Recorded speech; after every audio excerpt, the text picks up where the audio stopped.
Hello everyone, welcome to my YouTube channel. Gas में जैसा कि आप लोग को यहाँ पे IMAD यानी कहने का मतलब है industrial management and entrepreneurship development की chapter second market survey and opportunities industrial यानी कहने का मतलब है बाजार सर्वेक्षण तथा अवसर पहचानना।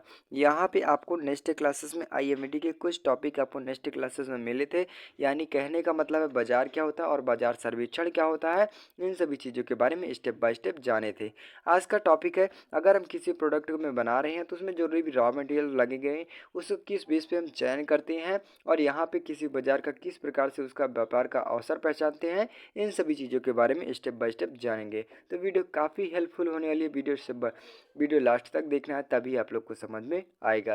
तो वीडियो से बढ़ने से पहले मैं एक चीज़ और आप लोग को बता दूं कि अगर मेरे चैनल पर नए हो, चैनल को सब्सक्राइब नहीं किया है तो चैनल को सब्सक्राइब कर लीजिएगा और सब्सक्राइब करते वक्त एक बेल आइकन का ऑपरेशन आएगा, उस घंटी को जरूर ऑन कर लीजिएगा। इससे क्या होता है कि अगर किसी भी प्रकार की वीडियो बनती है तो उसके वहाँ तक आपको यानी आप तक उसकी नोटिफिकेशन पहुँच जाए। तो यहाँ पे चलिए हम देखते हैं, जैसा कि आप स्क्रीन के माध्यम से देख पा रही हैं, फर्स्ट टॉपिक आता है उत्पाद चयन का सिद्धांत। यानी कहने का मतलब है यहाँ पे इसका कहने का मतलब है अगर किसी प्रोडक्ट को बना रहे हैं, जो उसमें रॉ मटेरियल्स लग रहे हैं उन्हें किस बेस पे चयन किया जाता है, इन सभी चीज़ों के बारे में इसके टॉपिक में यानी इस सिद्धांत में पढ़ने को मिलेगा। अब यहाँ पे हम डिफिनीशन के माध्यम से देखेंगे तो डिफिनीशन आपका क्या कहता है कि उद्यम के लिए चयन किए जाने वाले उद्योग में निम्न में से किसी एक सिद्धांत का पालन अवश्य करना चाहिए। ठीक, यहाँ पे विभिन्न प्रकार के हैं, वो कौन कौन से होते हैं। यहाँ पे फर्स्ट आता है उत्पाद वर्तमान में पूरी ना होने वाली आवश्यकताओं को पूरा करता है। यानी कहने का मतलब है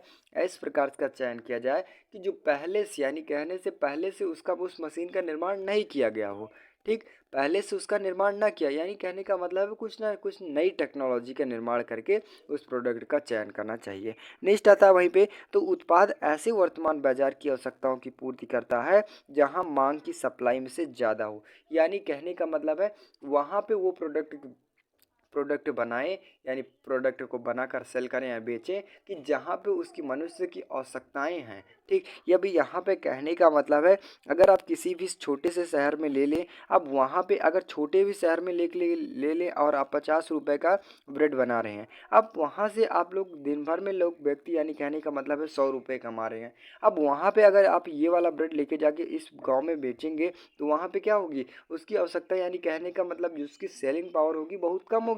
और वहीं पे आप एक सिटी में लेके जाइए, वहाँ के व्यक्ति कम से कम 1,000 व्यक्ति पर मंथ कमाते हैं यानी एक दिन में कमाते हैं, तो वहाँ पे आपका 50 रुपये वाला यानी कहने का मतलब है जो आपका ब्रेड है वो ज़्यादा मांग की जाएगी। यानी कहने का मतलब है कि अगर हम किसी प्रोडक्ट का निर्माण करें तो जहाँ पे जिसकी आवश्यकता है वहीं पे उसकी सप्लाई करें। ठीक, अब नेक्स्ट बात करें तो उत्पाद बाजार में मौजूद स्थान उत्पाद के साथ सफलतापूर्वक प्रतिस्पर्धी कर सकता है। डिफिनीशन आपका क्या कहता है कि उत्पाद बाजार में मौजूद सामान उत्पाद के साथ सफलतापूर्वक प्रतिस्पर्धी कर सकता है, एक दूसरे से क्या कर सकता है, वो तालमेल कर सकता है। आई होप गाइस यहाँ पे आप लोग को जितने भी टॉपिक बताए गए यानी कहने सकते हैं कि उत्पाद चयन का सिद्धांत किस बेस पे किया जाता है, एकदम इजी ढंग से समझ में आया होगा। अब नेक्स्ट बात करें तो वहीं पे आपका है साहसी जोखिम भरे विचार का जनन। यानी कहने का मतलब है किसी प्रोडक्ट का निर्माण कर रहे हैं तो जिसमें कहने का मतलब है यहाँ पे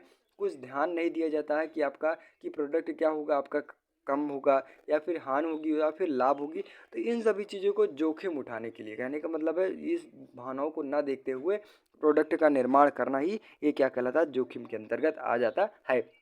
यहाँ पे डिफिनीशन के माध्यम से देखेंगे तो डिफिनीशन आपका क्या कहता है कि साहसी अवसरों को पहचानने के लिए दो तरीके हो सकते हैं। वो कौन कौन से अवसर हो सकते हैं, कौन से विचार हो सकते हैं, तो यहाँ पे फर्स्ट आता है पहले आवश्यकताओं को पता लगाते हैं और उसके बाद उत्पाद का चयन करते हैं और जो उन आवश्यकताओं को संतुष्ट करता है। यानी कहने का मतलब है अगर हम किसी प्रोडक्ट का निर्माण किया जा रहा है या फिर कर रहे हैं तो उसमें जो भी रॉ मटेरियल्स लग रहे हैं पहले उनके बारे में हम नॉलेज करें, यानी कहने का मतलब जानकारी प्राप्त करते हैं और जानकारी प्राप्त करने के बाद उस मटेरियल्स को मंगाते हैं और मंगाने के बाद जो भी आपका प्रोडक्ट का निर्माण कर रहा है उसके बारे में भी गहन अध्ययन करते हैं। गहन अध्ययन करने के बेस पर उन सभी टॉपिक को क्या करना है, आपको संतुष्ट यानी कहने का मतलब प्रोडक्ट का निर्माण करना है, और जो आपका उपभोक्ता हो गया उनकी आवश्यकताओं के पूर्वक यानी आवश्यकताओं के अनुरूप उनको संतुष्ट कराना, ये किसके अंतर्गत आता है, तो प्रबंधन का आता है। और प्रबंधन क्या करता है, तो प्रोडक्ट का यानी कहने का मतलब है जो रॉ मटेरियल्स लगते हैं उन सभी चीज़ों को इकट्ठा करता है और अपना जोखिम उठाने का तात्पर्य रखता है। कहने का मतलब जब प्रोडक्ट का निर्माण कर रहा है तो उसमें क्या होगा कि हानि होगी या फिर लाभ होगी, इन सभी प्रोसेस को नहीं देखता है, बल्कि आपका प्रोडक्ट का निर्माण यानी कहने का मतलब है उनको गहन अध्ययन करने के बाद प्रोडक्ट का निर्माण करने लगता है। ये सब किसके अंतर्गत आते हैं, तो साहसी भरित विचार यानी जनन के अंतर्गत आ जाते हैं। नेक्स्ट आता है, तो पहले उत्पाद का विचार बनाते हैं और फिर आवश्यकताओं की सीमा को पहचानते हैं। यानी कहने का मतलब है जो प्रोडक्ट का निर्माण करना है उनके बारे में क्या कर रहे हैं, पहले जानकारी इकट्ठा करते हैं, और जानकारी इकट्ठा करने के बाद वहाँ पे जो भी बाजार सर्वेक्षण किया जाता है कि वहाँ पे किस बेस पे उस प्रोडक्ट की मांगे हैं, इन सभी चीज़ों को यानी कहने का मतलब है इन सभी आवश्यकताओं की सीमा को पहचानते हैं। ठीक। आई होप गाइस यहाँ पे आप लोग को साहसी जोखिम भरे विचार जनन एकदम इजी ढंग से समझ में होगा। अब नेक्स्ट बात करें वहीं पे, तो विचार एवं उद्यमी क्या होता है। अब यहाँ पे इसका कहने का मतलब है डिफिनीशन के माध्यम से देखेंगे तो डिफिनीशन हमारा क्या कहता है कि उत्पाद के चयन का तरीका चाहे कुछ भी हो, उद्यमी को भी सुनिश्चित कर लेना चाहिए कि उसकी व्यक्तिगत पसंद, उद्देश्य, उन क्षमताओं के अनुरूप उसकी अंतिम पसंद चयन स्थिर हो या देखा जाता है।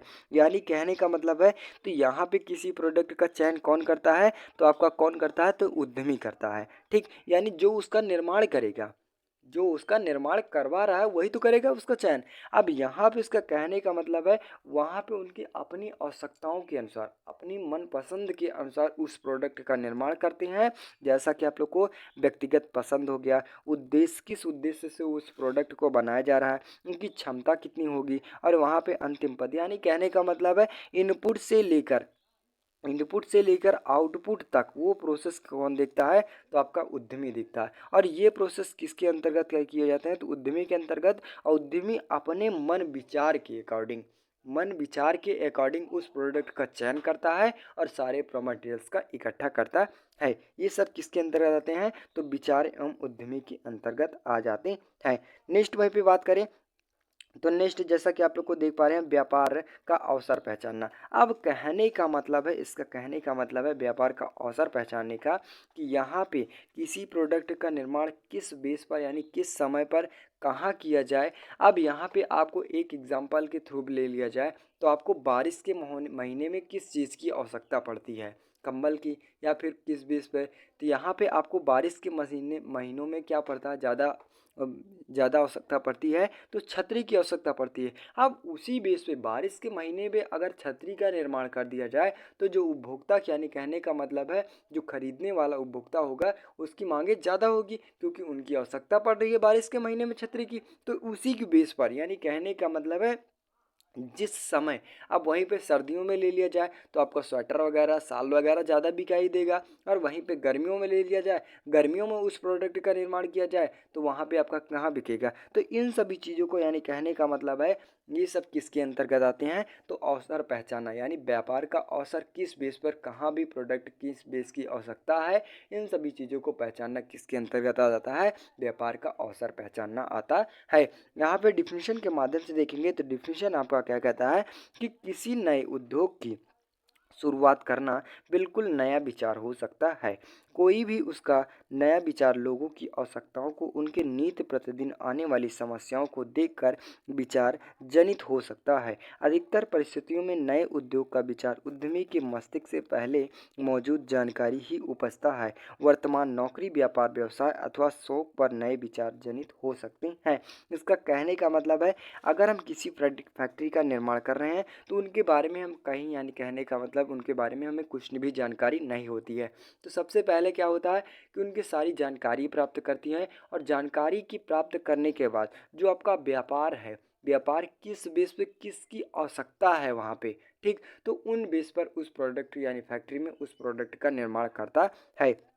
आगे देखेंगे तो जब उद्यमी एक छोटे व्यापार की शुरुआत करता है तब उनको केवल धन की आवश्यकता होती है, बल्कि एक बिजनेस मैनेजर की आवश्यकता पड़ती है। या बिजनेस मैनेजर आदि अच्छा प्रबंधक हो और बिक्री आदि का उसे अच्छा ज्ञान हो, व्यापार के लिए यह उत्तम रहता है। यह विचार उसके मस्तिष्क के उत्पाद के लाभ और सीमाएं तथा हानियों पर गहन अध्ययन करने के बाद ही आता है। इसका कहने का मतलब है गैस में, जैसा कि आप लोग को अगर छोटे मोटे व्यापार करना होता है तो वहाँ पे क्या होता है, आपको केवल धन की ज़रूरत होती है। अगर बड़ी कंपनियों की ज़रूरत होती है तो आपको एक बिजनेस मैनेजर की भी आवश्यकता होती है। वो क्या करता है कि आपकी जो सेलिंग पावर होती है, यानी कहने का मतलब है अगर किसी प्रोडक्ट का निर्माण कर रहा है तो किस बेस पे उसे बेचा जाएगा, किस बेस से उसे बनाया जाएगा, ये सब किसके अंतर्गत आते हैं, तो बिजनेस मैनेजर ये सब सारा संभालता है। इसका कहने का मतलब है, यहाँ पे आपको एक चीज़ और मैं एग्जांपल के थ्रू बता दूँ कि गैस में जैसा कि आप लोग को पता ही होगा कि यहाँ पे अगर किसी भी प्रोडक्ट का निर्माण कर रहे हैं तो सबसे पहले क्या जानकारी लेनी चाहिए, तो आपका व्यापार यानी बाजार का सर्वेक्षण करना चाहिए। वहाँ पे किस चीज़ की आवश्यकता उपभोक्ता को होनी है यानी है, तो वहाँ पे उसी के बेस पर प्रोडक्ट का निर्माण किया जाता है। यही सब किसके अंतर्गत आते हैं, तो व्यापार का अवसर पहचानने के अंतर्गत आ जाते हैं। आई होप गाइस यहाँ पे आप लोग को आईएमएटी के जो भी टॉपिक बताए गए एकदम इजी ढंग से समझ में होगा। तो बस गाइस आज के लिए इतना। वीडियो अच्छी लगी हो, चैनल पर नए हो, चैनल को सब्सक्राइब कीजिए, ज़्यादा से ज़्यादा शेयर करने की कोशिश कीजिए। मिलते हैं नेक्स्ट वीडियो में, तब तक के लिए जय हिंद।